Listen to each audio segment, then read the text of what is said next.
Kuarango methods, seche moko inyalo react gi methods te. Lakini seche moko wawacho inyalo tia gi raba kata condoms. Seche moko be nitie abstinence. Mano koriwere gi wachno kabisa.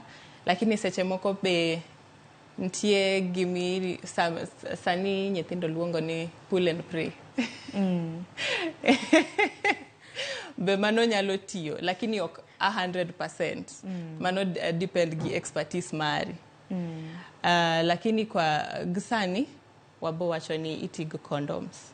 Condoms universal, manyalo konyi kata gi nitie diseases minyalo yudo STDs, to nyalo komo gigo. Yeah. Mapipio ote mora neno ka lai marwa mar 3-6 neno nono.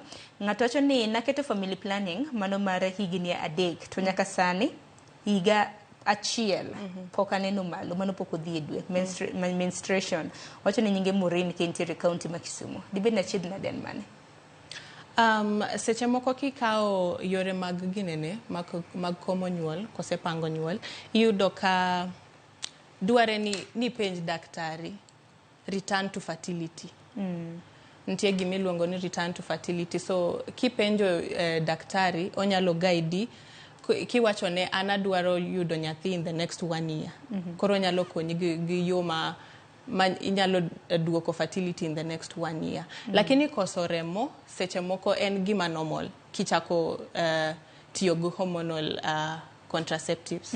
To seche moko inyalo neno remo mang'eny kose matin, or seche moko ok inyal neno remo.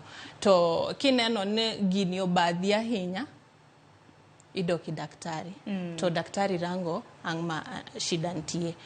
Nikech sani ok anyal wacho ni shida nitie ka, kose shida nitie ka. Lakini kidhi daktari iwachone kaka itiyo gi contraceptive man, to nyalo wacho ni koro duare ni no duogo ni chako neno remo probably in the next 6 months to pok ineno in 1 year. Koro nyalo assessi to nyalo konyi.